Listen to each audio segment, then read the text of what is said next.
मुंबई, ठाणे, कल्याण, पुणे अशा अनेक मोठमोठ्या शहरांमधल्या वेगवेगळ्या भागांमध्ये टोरेस नावाने शाखा उघडून ग्राहकांना सोने, चांदी आणि हिऱ्याचे दागिने देणाऱ्या कंपनीनं हळूहळू पैशात गुंतवणूक स्वीकारायला सुरुवात केली। वर्षभर व्यवसायही केला, पण संधी मिळताच हजारो कोटी घेऊन पोबारा केला।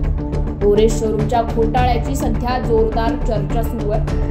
हर्न प्रायव्हेट लिमिटेड ही मूळ कंपनी असलेल्या टोरेसने मुंबई, ठाणे, कल्याण, पुणे आणि आसपासच्या भागातल्या जवळपास 1.25 लाख ग्राहकांना गंडा घातलाय।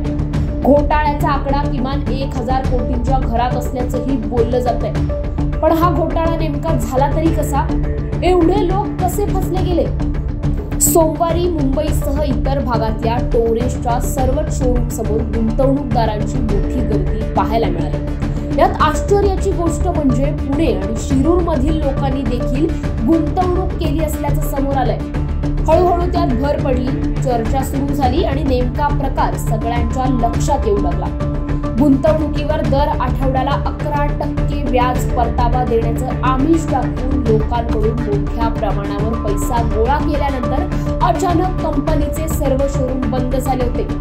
गुंतवणूकदारांना यातून समजायचा तो अर्थ समजला आणि एकच गोंधळ उडाला। पोलीस तक्रार झाली।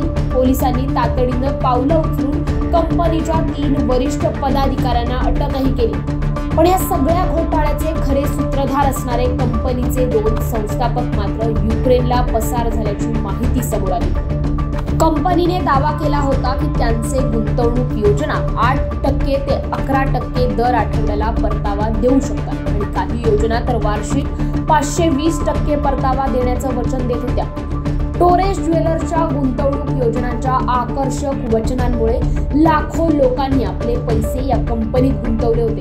परंतु डिसेंबर 2024 पासून कंपनीने दिलेलं वचन पूर्ण करणं थांबवलं, ज्यामुळे गुंतवणूकदारांमध्ये असंतोष आणि चिंता निर्माण झाली। सुरुवातीला प्रत्येक आठवड्याला वचनानुसार परतावा मिळत होता, परंतु एक दिवस अचानकच कंपनीने परतावा देणं थांबवलं। या अचानक बदलामुळे गुंतवणूकदारांची स्थिती अत्यंत गडबडलेली होती। कंपनीकडून कोणतीही स्पष्टता न मिळाल्याने गुंतवणूकदारांच्या मनात शंका निर्माण होऊ लागल्या। आधीच कंपनीच्या वतीने दिलेली माहिती आणि वचनांची सत्यता तपासली जात होती, परंतु जेव्हा काही गुंतवणूकदारांनी त्यांच्या पैशाचा मागोवा घेतला आणि कंपनीच्या कार्यालयात जाऊन माहिती घेण्याचा प्रयत्न केला, तेव्हा कंपनीने त्यांना स्पष्ट उत्तर देणे सुरू केलं। कंपनीने विविध कारणे दिली, ज्यात व्यवस्थेतील तांत्रिक अडचणी, बाह्य दबाव आणि इतर अनेक अडचणींचा समावेश होता। मात्र ही कारणं गुंतवणूकदारांसाठी समाधानकारक ठरली नाही। त्यानंतर गुंतवणूकदारांनी कार्यालयासमोर आंदोलन सुरू केलं। यामुळे कंपनीला अधिकाधिक दबाव सहन करावा लागला होता।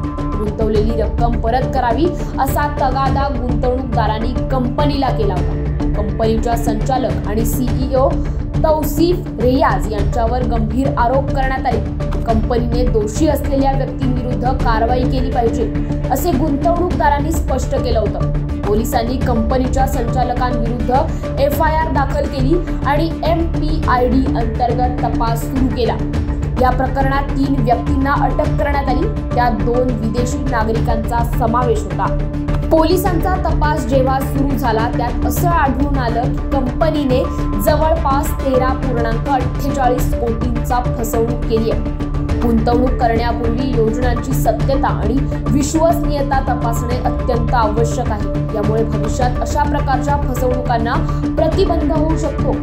आर्थिक गुन्हे शाखेने टोरेस प्रकरणात शनिवारपर्यंत कंपनीच्या विविध शाखांमधून सुमारे 9 कोटी रुपयांचा मुद्देमाल जप्त केलाय। तसेच कंपनीकडून बक्षीस स्वरूपात गाडी स्वीकारणाऱ्या 15 गुंतवणूकदारांची ओळख पटवण्यात आर्थिक गुन्हे शाखेला यश आलंय।